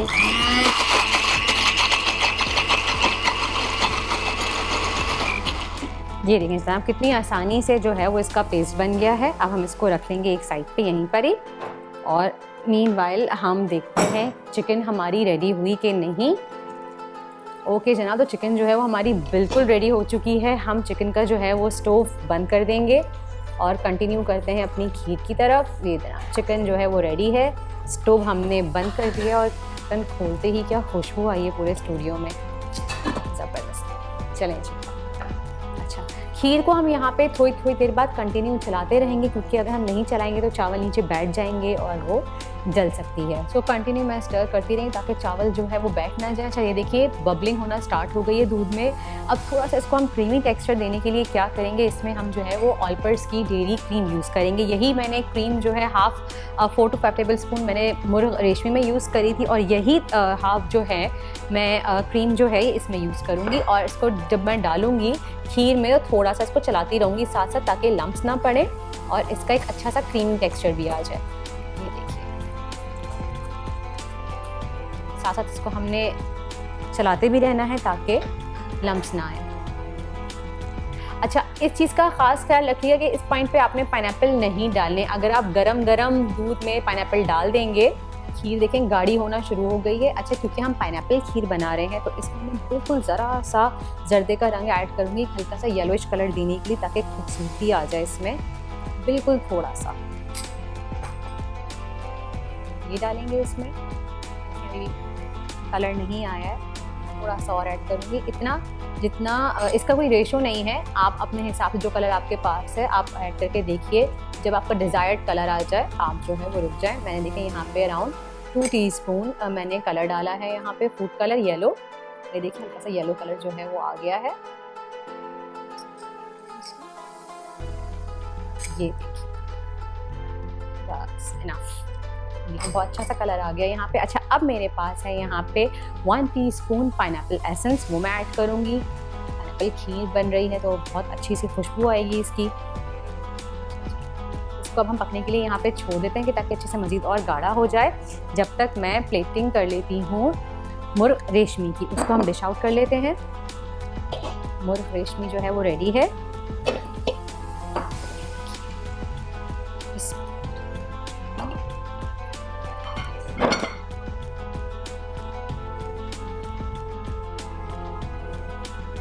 ये देखिए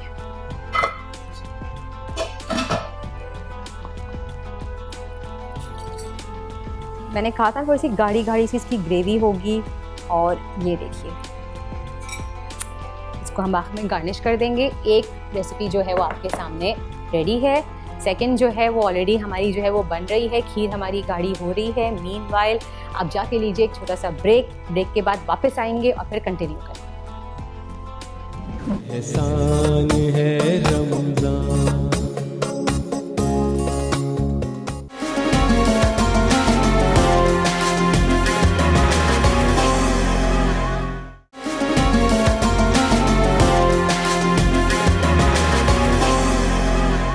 एहसान है रमज़ान।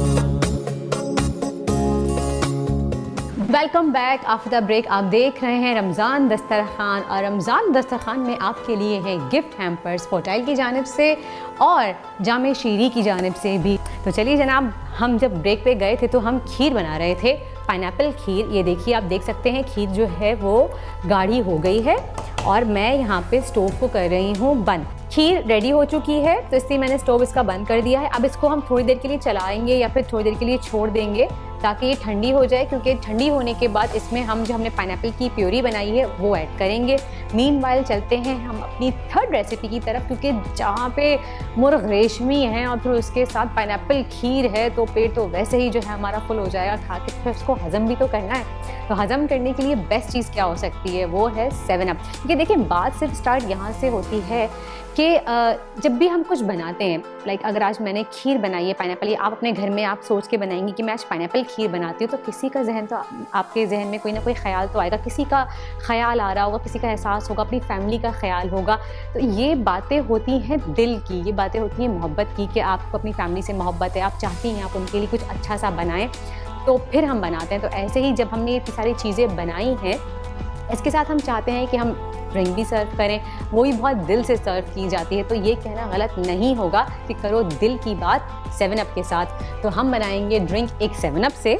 7 अप से जो ड्रिंक बनाएंगे हम बना रहे हैं मिंट मार्गरीटा, जो कि बहुत ही बेहतरीन ड्रिंक है। और इफ्तार के साथ या फिर आप कोई जो भी हैवी खाना खाते हैं उसके साथ अगर आप ये ड्रिंक लें तो ये बहुत ही अच्छी रहती है। लाइक आप लाइट फील करते हैं और खाने के मज़े को जो है वो बढ़ा देती है। मिंट मार्गरीटा आप रेस्टोरेंट जाते हैं, इतने महंगे वहाँ जाके आप ऑर्डर करते हैं, या मिंट मार्गरीटा पीने के लिए ही आप रेस्टोरेंट जाते हैं या किसी अच्छे कैफ़े का रुख करते हैं, तो हम बनाना सिखा रहे हैं आपको घर में कि आप घर में 7 अप के साथ किस तरह से इजीली मिंट मार्गरीटा बना सकते हैं। इसको हम ठंडा करने के लिए यहाँ रख देते हैं। आइए स्टार्ट करते हैं मिंट मार्गरीटा बनाना। मिंट मार्गरीटा बनाने की सबसे पहले आपको चाहिए मिंट लीव्स। मेरे पास यहाँ पे फ्रेश मिंट लीव्स हैं। आप चाहें तो अपने गार्डन में या आपकी बालकनी में, आपके टेरेस में आप मिंट लीव्स के, लेमन के, हरी मिर्चों के या फिर कोरिएंडर के छोटे छोटे प्लांट्स लगा लें, तो हर बार आपको जो है वो फ्रेश मिल जाएगा। तो और इतने खुशबू इसकी इतनी अच्छी आती है, और फ्रेश मिंट तोड़ के आप उसको खाने में डालें, कोरिएंडर को तोड़ के डालें तो उसका मज़ा ही अलग होता है, खाने में जायका बहुत अलग आता है। आप ज़रूर ट्राई कीजिएगा। मैंने लगाए हुए हैं बाहर, तो मुझे अच्छा लगता है कि मिंट लीव्स जो है वो फ्रेश आप यूज़ करें। अच्छा जी, उसके बाद यहाँ पे जाएगा ½ टीस्पून काला नमक। हमने काला नमक डाला इसमें।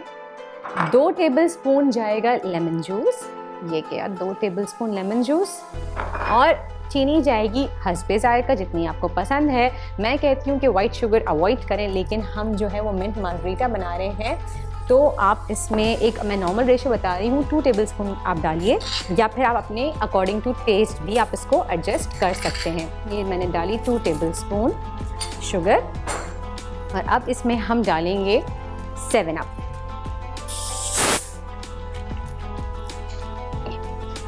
दो कप में डालूंगी इसमें 7 अप। बहुत सारी बर्फ़ डाल के कर लीजिए इसको ब्लेंड।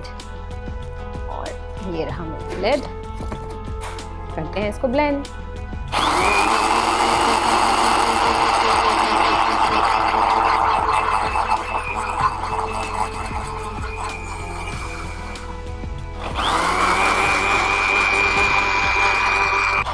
और जनाब हमारा मिंट मार्गरीटा जो है वो तैयार हो चुका है। मैं ग्लासेस उठा लेती हूँ ताकि इसमें हम जो है वो निकाल लें। ओके,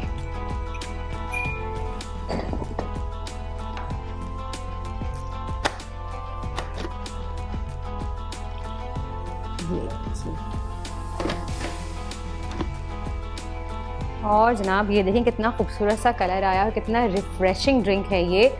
आप ज़रूर ट्राई कीजिएगा इसको घर में, और फिर हमें बताइएगा अपना फीडबैक देके कि कैसा लगा आपको। आई एम श्योर आपको पसंद आया होगा, क्योंकि 7 अप से बनने वाली ड्रिंक्स जो हैं वो बहुत ही बेहतरीन होती हैं, और आप अपने दिल की बात जो है वो आसानी से कह सकते हैं 7 अप के साथ। तो ये इसको हम यहाँ पे रख देते हैं। अच्छा जी, हम देखते हैं हमारी खीर भी जो है वो ठंडी हो चुकी है। ये देखें धुएँ निकलना इसमें से जो है वो बंद हो गए हैं। अब जो हमने यहाँ पे पाइनएप्पल की प्यूरी बनाई थी वो हम इसमें ऐड कर देंगे। ये देखें, ये देख सकते हैं पाइनएप्पल की प्यूरी है, ये इसको हम इसमें ऐड कर देंगे। मैं दोबारा से रिपीट कर लूँ जिन्होंने अभी ट्यून इन किया है, पाइनएप्पल की प्यूरी को हमने जो है वो फ्राइंग पैन में पहले जो है वो सौते किया था, ताकि उसका जो पाइनएप्पल का जो नमी होती है वो जो है वो कम्प्लीटली ड्राई हो जाए, उसका पानी बिल्कुल ख़त्म हो जाए। और फिर उसके बाद हमने इसको पेस्ट बना लिया, इसकी प्यूरी बना ली, और फिर हमने जो खीर बनाई थी दूध और चावल के साथ, उसमें हमने इसको मिक्स कर दिया। ये देखिए ऐसे। थोड़ा सा डेसिकेटेड कोकोनट है मेरे पास, वो हम डाल देंगे, थोड़ा सा अच्छा सा फ्लेवर आ जाएगा। और इसको फिर हम एंड में पिस्ते के साथ गार्निश करेंगे। ये देखें, या अगर आप चाहें तो इस पॉइंट पे आप यहाँ पे किशमिश या फिर चॉप पिस्ते, अगर आप चाहें खीर के अंदर बीच में आना, आप वो भी डाल सकते हैं। और जनाब हमारी पाइनएप्पल खीर भी जो है वो रेडी हो चुकी है। तो आइए इसको डिश आउट कर लेते हैं और फिर मिलते हैं आपसे डाइनिंग एरिया में। जी जनाब, तो मौजूद हैं इस वक्त आप और हम मेरे डाइनिंग एरिया में, और आप देख सकते हैं हमने यहाँ पे बनाई है मुर्ग रेशमी और मज़ेदार सी पाइनएप्पल खीर, और साथ में है 7 अप से, जिससे हम कहते हैं दिल की बात, 7 अप का मिंट मार्गरीटा।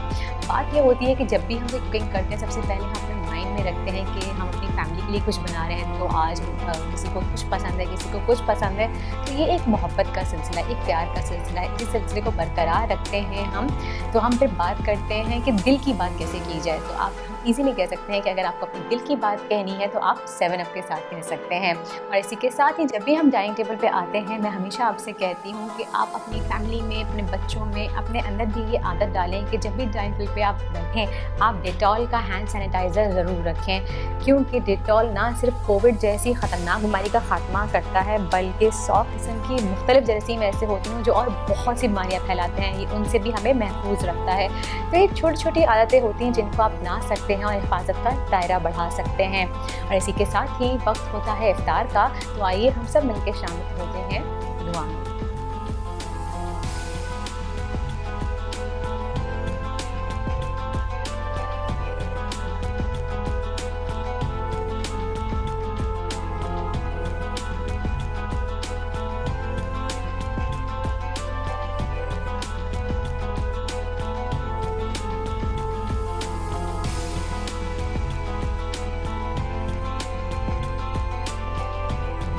एहसान है रमज़ान।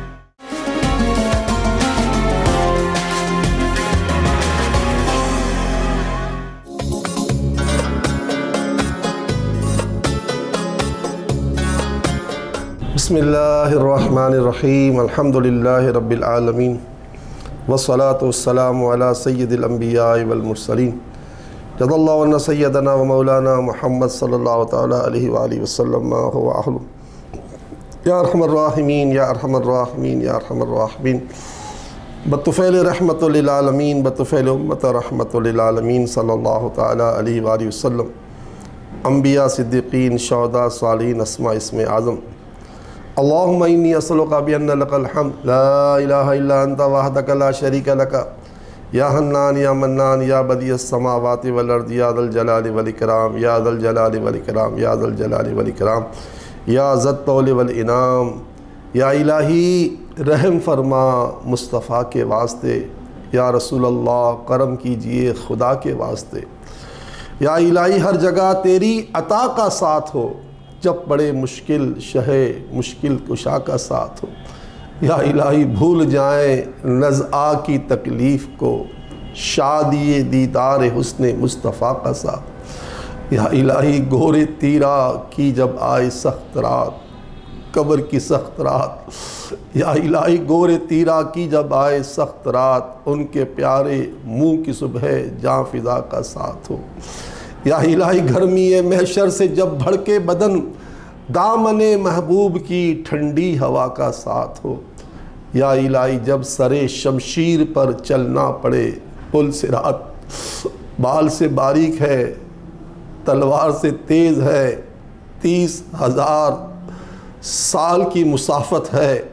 या इलाही जब सरे शमशीर पर चलना पड़े, रब्बे सल्लिम कहने वाले गमज़ुदा का साथ हो। या अल्लाह इस छठे रोज़े और अशर रहमत के इस छठे दिन बरकतों रहमतों नेमतों शराफतों से भरे इस महीने की बरकत से इलाहुल आलमीन हम सब की, हमारे माँ बाप की, पूरी उम्मत की बख्शिश व मग़फ़िरत फरमा दे, सब के गुनाह माफ़ कर दे, अज़ाब क़ब्र अज़ाब दोज़ख से बचा ले। बतक़ाज़ाए बशरियत जितने गुनाह हो चुके माफ़िया मांगते हैं, तौबा करते हैं। या अल्लाह हमारी तौबा सच्ची हो जाए, हमारी माफ़ी सच्ची हो जाए और आइंदा गुनाह से बचने और बचाने की तौफ़ीक़ अता फ़रमा। हमें हमारे बच्चों को, पूरी उम्मत को 5 वक्त का जमात नमाजी बना, रमज़ान करीम के पूरे रोज़े रखने वाला बना और बकिया 11 महीनों में हर माह भी 3 रोज़े रखने की तौफ़ीक़ अता फ़रमा।